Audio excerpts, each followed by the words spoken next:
Do you got bumps on your face? Do you have a loss of edges? Well, that is why you need to tap into Ethereal by LOVEATIYA, who is what this video is sponsored by. Who this video is sponsored by? I don't know. But Ethereal by LOVEATIYA is my self-care and skin and hair care company, and it was created to help induce an extra amount of self-love and self-care for everyone who comes across it. All of my products are hand bottled by me, hand created by me.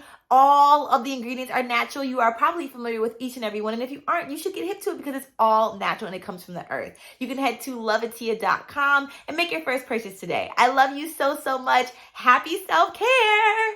But I think that I disassociated a lot. By the way, is the word disassociate or dissociate? Because a lot of people be like dissociated and a lot of people be like disassociated. And it's crazy how the difference of an A makes. So I just want to make sure, because I'm about to name this The Time I Disassociated, and y'all gonna have to just live with it if it's wrong. So, not y'all, but the haters. Y'all aren't haters. Y'all love me. I love you. Moving on, when I started having sex with other people, the very first time that I had sex with somebody outside of my partner, it was great. And I was really excited about it because I just wanted to see what another dick felt like. And it was a good size. I mean, like, it was a really good size penis, actually. Like, it was like a really perfect size. But he was really short. He was actually, well, let me not say really, but he was 5'8". But let me tell you, that nigga pick me up, pin me to the wall. And I'm like, I'm not ready. You're my first partner since my ex.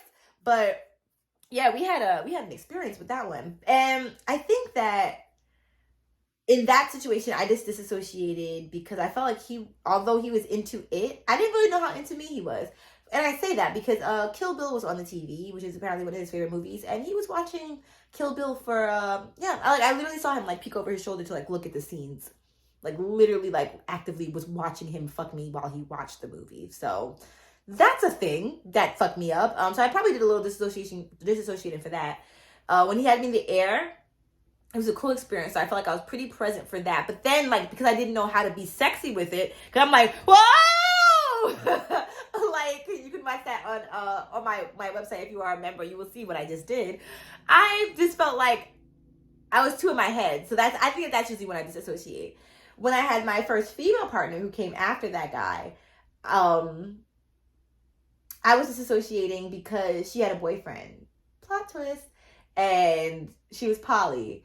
And it hurt my feelings that she was poly. So I had to literally like compartmentalize in a way. And there would even be times where like I'd want to talk or whatever. And I remember one time we had sex and she had used a strap-on. And at one point she said, we had just finished having a really deep discussion. I was hella attracted to her. More attracted to her than I had ever been to anybody else in my sexual dating history. But we just had a really deep talk and I just wasn't really in the mood. But we still did it. And then afterwards I said something about how something to allude to make her then say, have you done this before? Like, have you had sex before when you didn't really want to? And then that's what made me reflect on my ex. Like, yeah, is that not like the norm? Or is that not like a thing? So I think it was really that conversation that made me realize like, oh, you are not supposed to have to convince yourself that you want to have sex with your partner. And in the times that you don't want to have sex with your partner, you just don't have to have it. Now, granted, there were times where I didn't want to have sex and I would just say no, but you got to remember that lingering thought of, but if I don't have it with him, someone else will, or he'll get it from someone else, which is a very toxic and sick thought, but it was something that I thought. So yeah. And then otherwise, like I said, if I felt pain during sex, I would disassociate. Oh, I saw this video.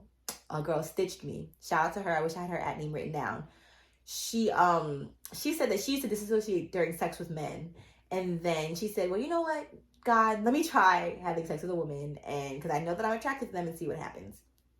She said she was more than in the moment, and I can vouch for that. Had my first lesbian partner not been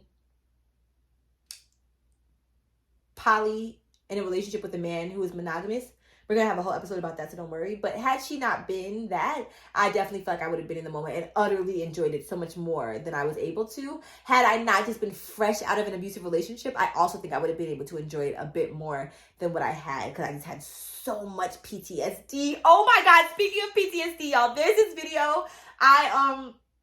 If you want it, like I'll tag it in my next blog. That's what I'll do. But there's this video. And I think you can literally just like look it up though. It's literally like the 12 signs of complex PTSD, I think. But I will put it online for my members as well. But yeah, the 12 complex 12 signs that you have complex PTSD. I did it the other day during my Atiya day, which is like my self-care day I told y'all about.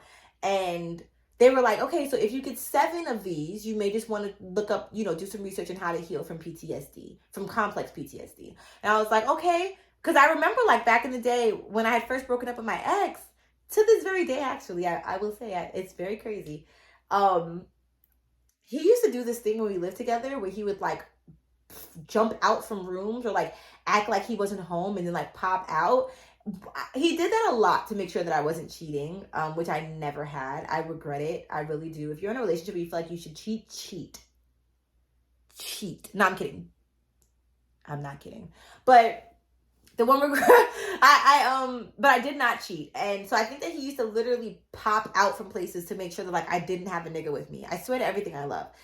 Also, he would just do it to scare me because God forbid I fucking feel peace. So yeah, he literally just tried to scare me throughout our entire 3-year relationship. So when I finally lived by myself, I would be like walking into a room. Remember my friend was over my house one day and I walked into a room and then she had gone to the bathroom. And then when I walked back into another room, I was scared because I thought she was going to pop out. And then when she walked back into the room, I was like, oh my God. And she was like, what? And I was like, I thought you were going to scare me. Mind you, she was like 40 years old. She was not thinking about scaring nobody. But like, it's just PTSD. Y'all, I did this goddamn quiz. They said if you get 7, I told y'all, right? If you get 7, you have complex PTSD. Tell me why I got 11 out of 12. 11 out of 12? That makes me so sad. Like, I really am out here with complex PTSD, and it's crazy because a lot of the signs were like paranoia, like intense paranoia, intense self-judgment.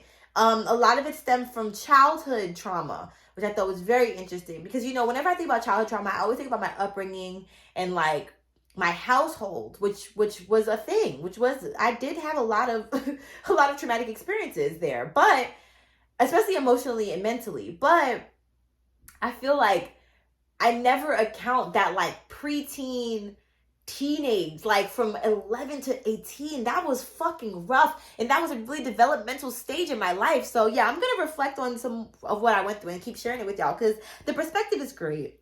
I remember I wanted to talk about my bushy in the beginning of the thing because my pubic bush, because I don't have on any pants right now. I don't have any pants on right now. I'm pantless. But if you saw it, you would just think I had on panties because it's a black bush. Like, it just looks like panties. It's basically God's natural bush to you. Side note, did you know that you actually need pubic hair? Pubic hair is created on the mons pubis to help protect your vagina and vulva from things like bacteria, sweat, free